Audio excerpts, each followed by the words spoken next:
अपनी आगे की जो कड़ी है इसमें binary classification task, multi class classification task और आगे multi label classification task.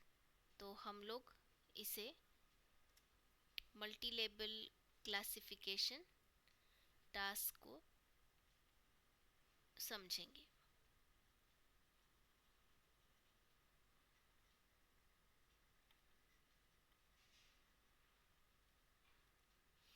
Multi label classification task को समझने के लिए एक उदाहरण को समझना यहाँ पे ज़रूरी है, क्योंकि ये ना बाइनरी क्लासिफिकेशन जैसा है ना मल्टी क्लास क्लासिफिकेशन जैसा है। तो मल्टी लेबल का मतलब समझने के लिए हम लोग एक उदाहरण लेंगे मूवी जेनर रिकमेंडेशन सिस्टम का। मूवी जेनर रिकमेंडेशन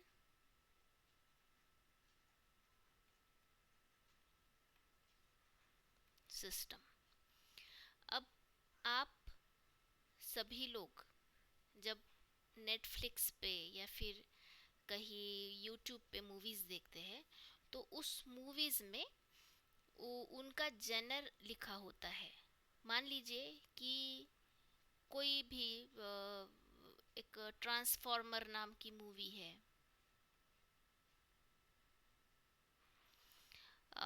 या मान लीजिए कि थ्री इडियट्स नाम की मूवी है।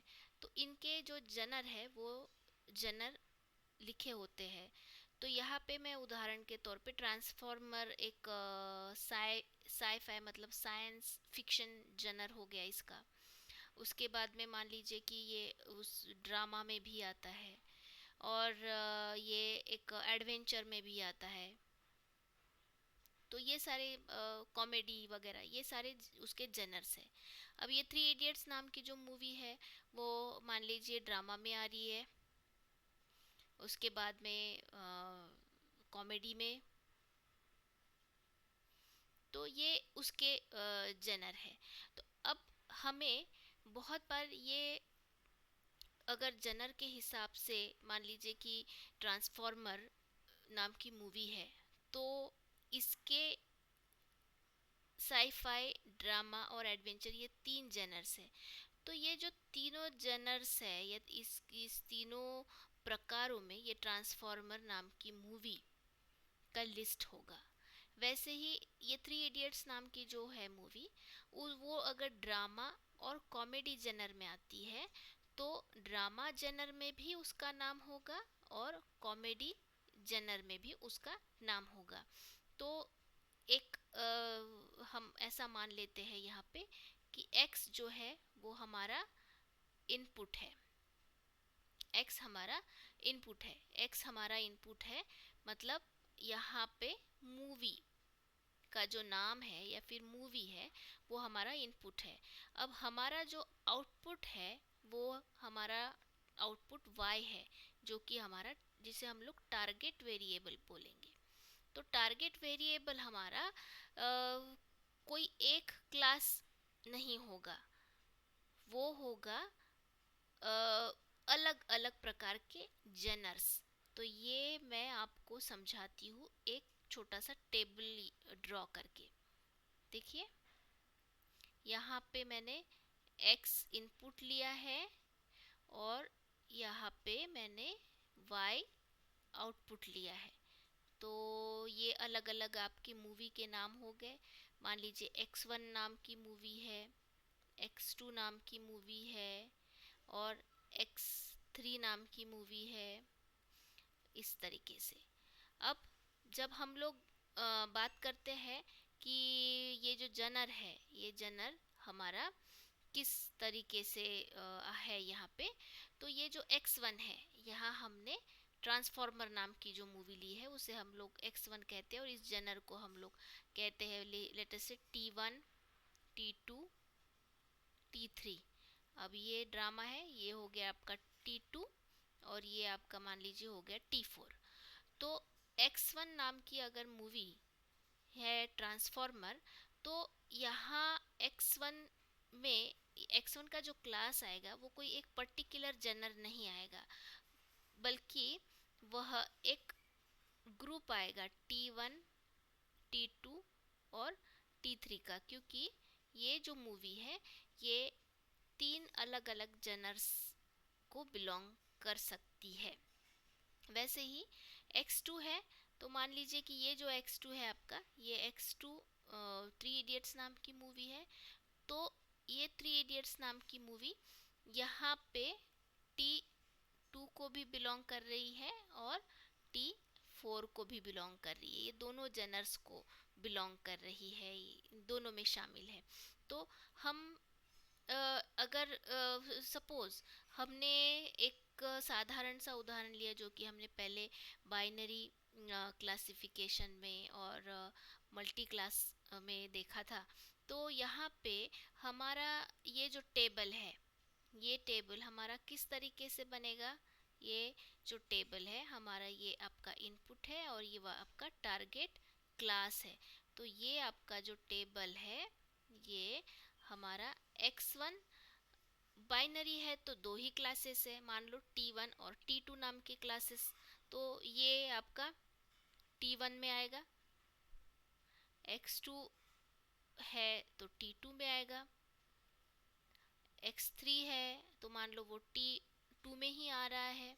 तो इस तरीके से ये हमारा बाइनरी। और अब अगर मैं इसी तरीके से मल्टी क्लास के लिए बनाती हूँ, तो उसमें एक से ज़्यादा क्लासेस रहेंगे। आपका X और ये Y target variable, X1, X2, X3, X4। तो देखिए यहाँ पे अगर ये X1 आपका इनपुट है तो ये बिलोंग करता है T1 क्लास को, X2 है तो T2 को बिलोंग करेगा, X3 है तो T3 को बिलोंग करेगा, X4 है तो फिर से मान लो T2 को बिलोंग कर रहा है। तो देखिए यहाँ पे T1, T2, T3 मतलब ये दो से ज़्यादा क्लासेस हो गए, तो हम उसे कहेंगे मल्टी क्लास क्लासिफिकेशन। ये सिर्फ और सिर्फ दो ही क्लासेस है, T1 और T2, तो हम उसे बोलेंगे बाइनरी क्लासिफिकेशन। पर यहाँ पे आप देख सकते हैं कि एक ही तरीके का जो इनपुट है वो अलग अलग लेबल्स को, अलग अलग क्लास को या फिर ग्रुप ऑफ क्लासेस को बिलोंग करता है, तो हम उसे कहेंगे multi label, multi label classification. जैसे कि इस उदाहरण में आपको समझाया गया है, ट्रांसफॉर्मर ये मूवी है और थ्री इडियट्स मूवी है, वो किस तरीके से अलग तरीके के अलग अलग जनर्स को बिलोंग करती है। अब हम देखेंगे कि इसकी जो एल्गोरिदम्स है, इसके आपको इसका मतलब समझा है। तो इसके जो एल्गोरिदम्स है वो एल्गोरिदम्स है मल्टी लेबल। मैं ये इससे एल्गोरिदम्स को मैंने यहाँ पे लिखा है, देखिए।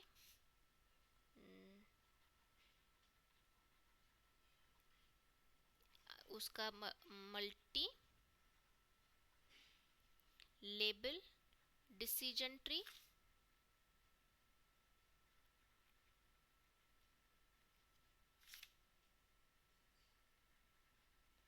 दूसरा है multi label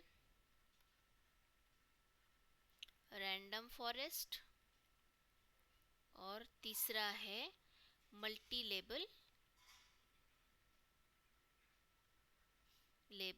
gradient boosting.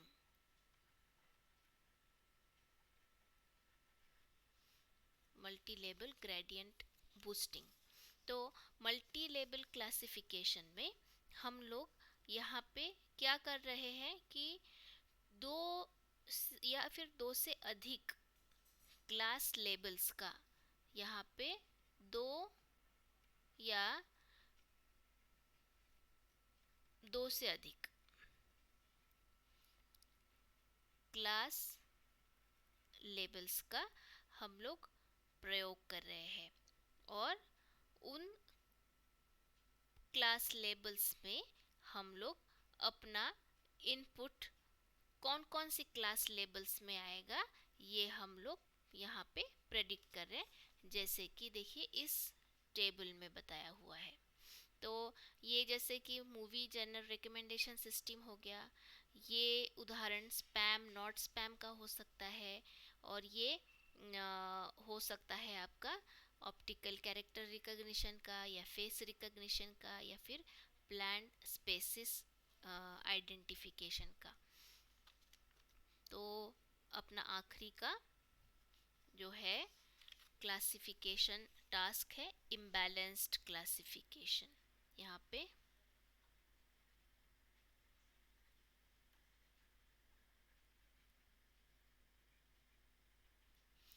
Imbalanced classification में हम ये देखेंगे कि ये काफ़ी जिसे हम बोलेंगे कि बाइनरी क्लासिफिकेशन टास्क से काफ़ी मिलता जुलता है।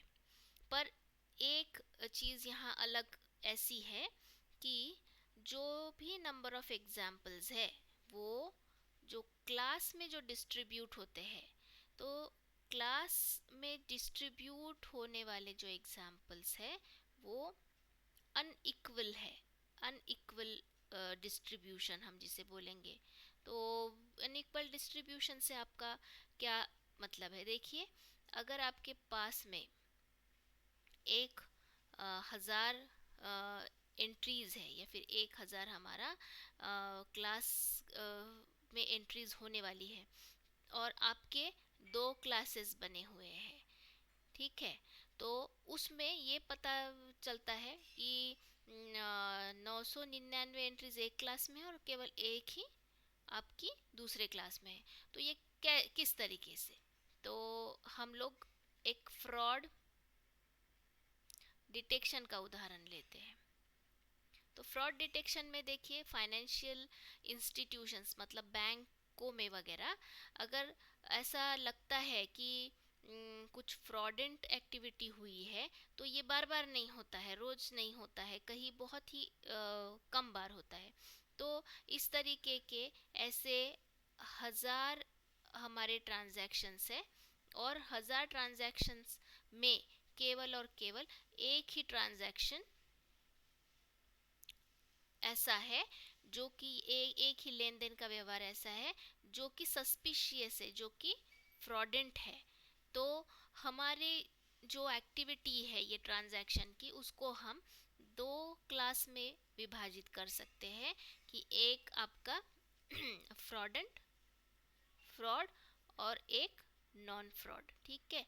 तो इस फ्रॉड और नॉन फ्रॉड में हम ये देख सकते हैं कि केवल एक ही है जो नॉन इसमें आती है, फ्रॉड में आती है, और दूसरी जो है 999 जो एक्टिविटीज़ है वो पूरी नॉन फ्रॉड में आ रही है। तो यहाँ पे हम देख सकते हैं कि किस तरीके से इम्बैलेंस बना हुआ है, और इस के एल्गोरिदम्स है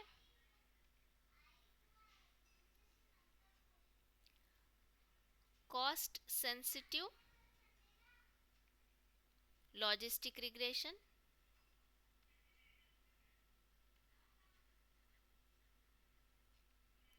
दूसरा है डिसीजन ट्री,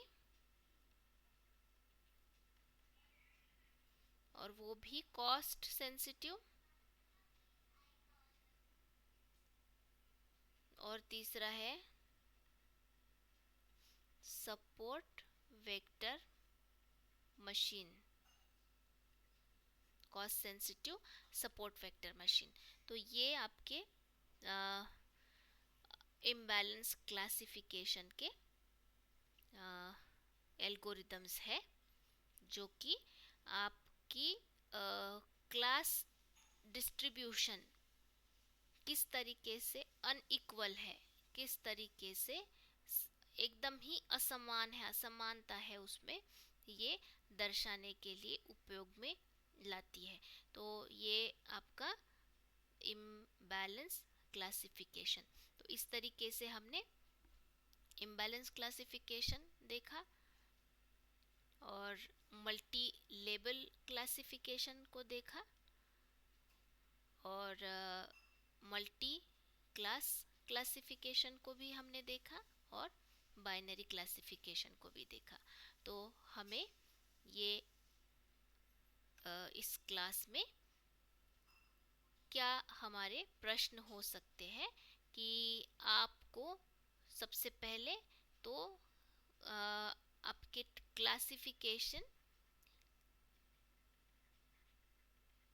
टास्क्स कौन कौन से हैं, विविध प्रकार के चारों को आपको समझाना होगा।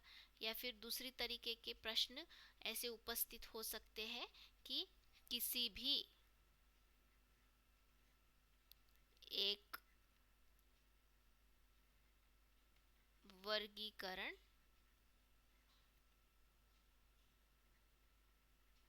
कार्य पर टिप्पणी लिखे।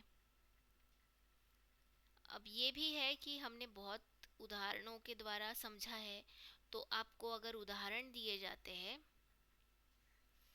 मान लीजिए कि स्पैम डिटेक्शन, तो क्या ये बाइनरी है या फिर क्या ये मल्टी क्लास है या फिर ये मल्टी लेबल है या फिर इम्बैलेंस है। तो ये हमें खोजना भी है। तो इस तरीके के आप को प्रश्न पूछे जा सकते हैं। और आगे की क्लास में हम लोग क्लस्टरिंग के बारे में पढ़ेंगे और क्लस्टरिंग एवं क्लासिफिकेशन में क्या अंतर है ये भी आपको धीरे धीरे स्पष्ट होगा। धन्यवाद।